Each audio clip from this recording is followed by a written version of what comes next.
So boom, Oklahoma knocks off Michigan, and this one to me was not stunning because I think it was a lot to ask of Bryce Underwood, but I will say I thought Tron Moore would ask more of him.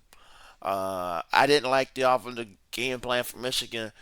What's the point of bringing in Chip Lindsey if you're not even gonna let him run his offense? It felt a lot. Just feel a lot like a Seahawks fan with Pete Carroll when he'd always bring in his new offensive coordinators, but then it was always like, okay, well you bring offensive coordinators, then they're still running your playbook. You're still overseeing the offense and you're kind of overdoing it in a way, and you're still enforcing what you want to run and trying to mix and match. Let them just running what they let them run what they want to run. This was Sean Moore coached scared. He coaches like somebody trying to protect his quarterback, like just like Sark did versus Ohio State. You're just not gonna win games when you don't let your quarterback rip it, and so you're not gonna win games like that. He tried to play a game plan where he was gonna play good defense and run the ball and hope they get out of there with a win. That was Sean Moore's game plan. Like he was not gonna let Bryce Young. I said Bryce Young. Bryce Underwood rip it. And the thing is, his first throw of the game was a dot. I mean, like he made some really good throws. Nothing in the game really told me like, oh yeah, this guy. I see like with Arch, I could tell. I could see why Sark was trying to protect him because he didn't look like he was ready for it. I keep saying Bryce. Bryce Underwood looked ready for the moment. He looked ready for a quarter that could rip it and make some big time throws and big time plays in the passing game. So that was my first concern. That was my first thing I didn't like for Michigan, is to not see what you have in Bryce Underwood, and they just never gave him an opportunity to really do that on any of the drive. They just trying to protect it and ran the ball and try to play good defense, and they wouldn't let him really throw it. And that was really disappointing for me for Sharon Moore, but that's who he is. And so, how much of this Chip Lindsey offense how much of the offense will Chip Lindsey actually have a control over? That's what I'm saying. Now, when Sharon Moore disappears from the sideline come week 3 and week 4, whatever, or I know definitely for the Nebraska game, to get actually playing somebody, we'll see what the offense is like then. But I just feel like you're going to bring in Chip Lindsey and the whole thing is we're going to run a more modern offense. And it still didn't look like a modern offense enough to me. It just looked more like it still looked more like the 2020 Michigan team, which yes, they won a natty like that. But to try to win a natty like that year in and year out is going to be almost impossible. You're just not going to be able to do it consistently. That's not a consistent formula to winning. You got to be able to open up your passing game. So I think Underwood's ready for the moment. I don't think Sharon Moore is ready to let him unleash him. I thought there could have been some unleashing today, and he didn't unleash the way I would have liked. If it's probably he had a leash on Bryce Underwood. Um, and so that's my first question. And my next thing is too, okay, so Samaj Morgan has a big mouth, but not a big day from him. You bring in Donovan McCullough, you don't really get him the ball. You don't get away to get Samaj Morgan the ball or Devon McCullough. And then I keep hearing about Andrew March. Andrew March looks really, really good. Already wearing number 4. Already got single digit. You know, you got to be a freshman and have a single digit. You got to be really, really good. And yet he doesn't get in the game. So that's why I'm lost. It's like you weren't even trying today. Like it was like they weren't even trying to get their receivers involved in the game. I know Klein, the tight end, was out. I think Marlon Klein, Big 17, was out. But they weren't trying to get the receivers in the game, involved in the game plan, nothing. It was really bad for Michigan offensively. And they should be really embarrassed about how they performed this game. It just wasn't the brand of football Sherman wants to play. He's not now when you spend $10 million on a quarterback. No way, and the quarterback goes and makes some of the throws he made today, and be like, "Yeah, I'm gonna play this. I'm gonna try to protect him." Like these coaches, like, and for some of your fan bases too, y'all understand. It's not even sometimes y'all's quarterbacks; it's y'all's coaches that want to protect the quarterbacks. That's the problem. Sherrod Moore protected Bryce Underwood when he didn't need protecting. At the end of the day, and so that's my first thing. My second thing is that Mateer looked really good versus the blitz. I was impressed. Whenever Michigan brought it, he beat it. Fly out. There wasn't a lot of times where he wasn't beating the blitz. Michigan OU's online uh, was good, was decent. I thought they held up good enough in pass pro to where Material could make the throws he needed to make. And then whenever they went to the quarterback run game, they look like an offensive line that knows what they're doing on the quarterback run game, and you could tell they run it a lot. Now here's my next concern for Oklahoma. How are you going to run? Mateer is playing a very dangerous style of football, and that's how the football wears on you. He's going to take hits like versus SC teams. I don't know if he's going to hold up the whole season with this level of play. That's my concern.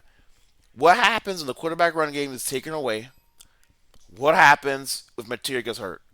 Because the thing about Oklahoma is this: yes, you can play a solid football, but just like at Vandy, you're going to go 7-5, 8-4. Like I don't have any problems. I have a problem with the tier as a true drop back passer. I like to see more. I need to see more of him. I just haven't seen enough against elite high level defenses. This is a good showing, but I need to see more. But it also wasn't like I don't think he had like lit the game on fire. Like, oh my gosh, like I thought he had a good game, mainly with his legs, and he made the right throws versus the blitz. But it wasn't like, oh my gosh, I'm a deer. Let's put this in his hand, you the Heisman right now. It wasn't one of them games passing wise to me.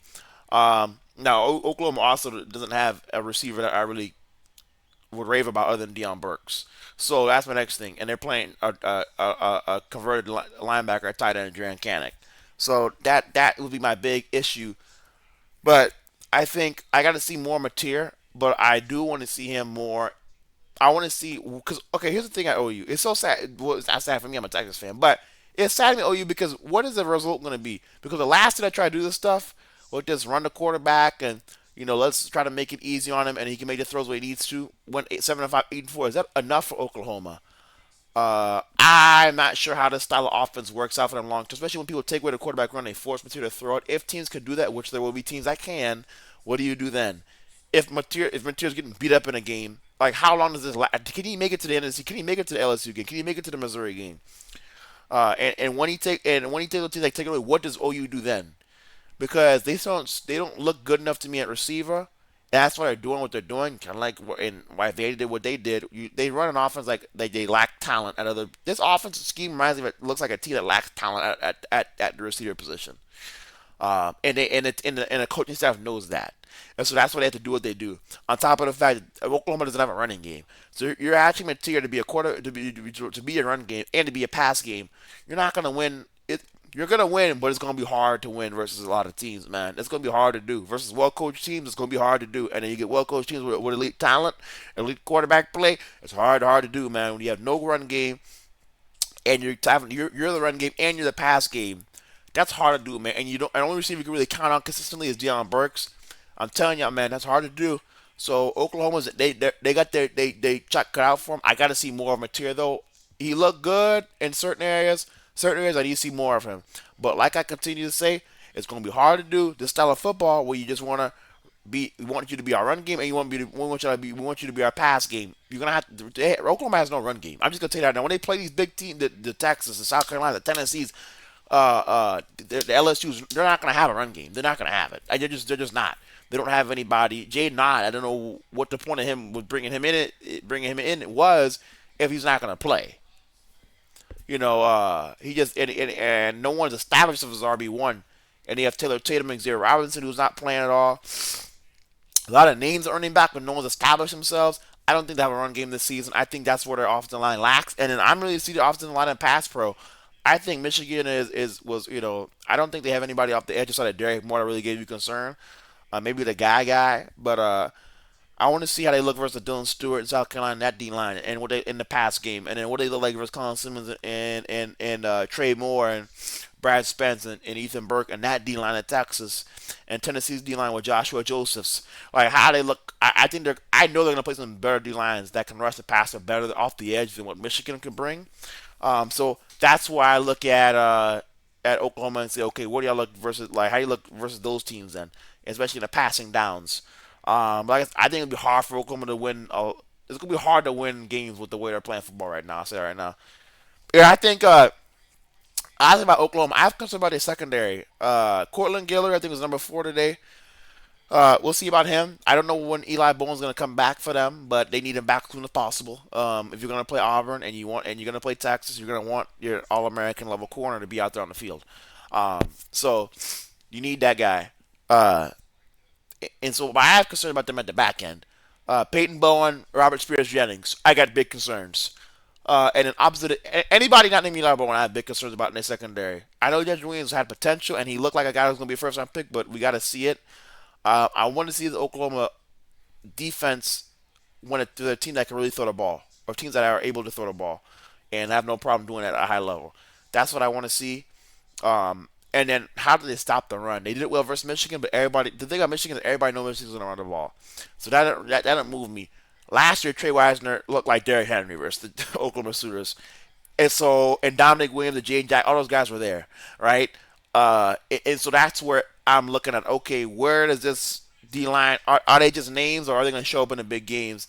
When teams like Texas or an LSU, and you can't just sit there like, okay, we know LSU going to run on first downs. Like we know they're going to come out in these heavy formations with 5 linemen and 2 tight ends and try to mash us.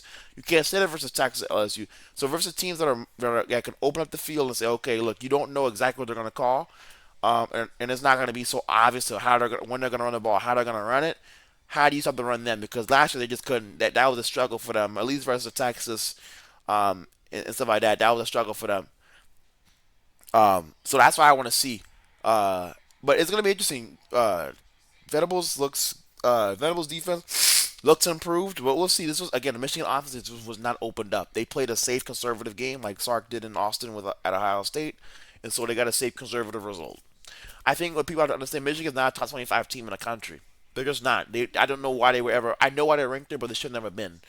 I don't have them in my top 25, and I won't. I think it'll be a rough season. I think you understand. Michigan's going through a rebuild, man. Uh, I think it's going to be some losing this season. It's a rebuild, man. They're young. Bryce Underwood, young. Their best, their future top receiver, probably one of the top receivers, AJ Marsh, young.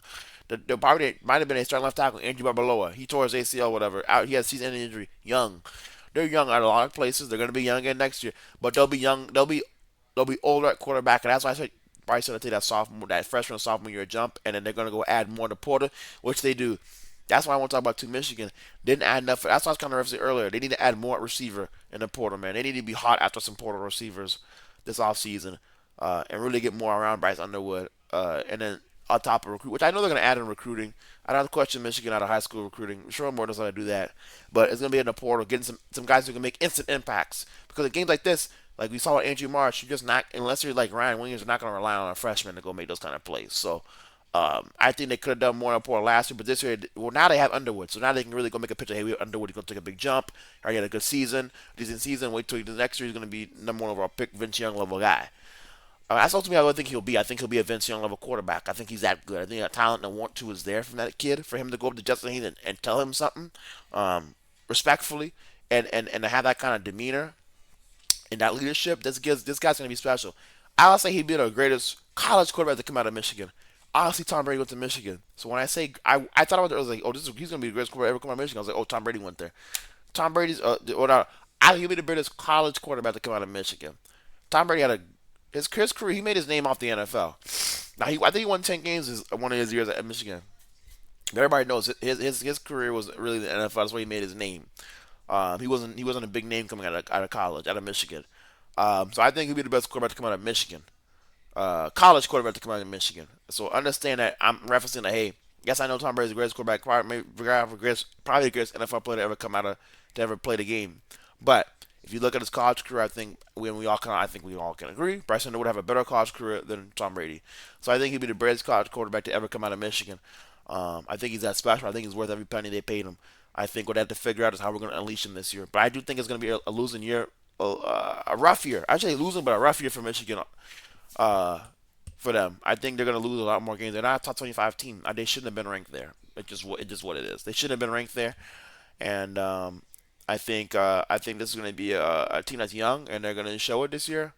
But I think they're going to build. And I expect Michigan to take off next year. I think next year's the year for me. I expect Michigan to be in the playoffs. And if not, then I'd be disappointed. But this year, it's a rebuilding year, man. And people don't understand that. There's nothing wrong with it. It's part of the process. You got to rebuild sometimes. Not everybody can reload. So look at Alabama.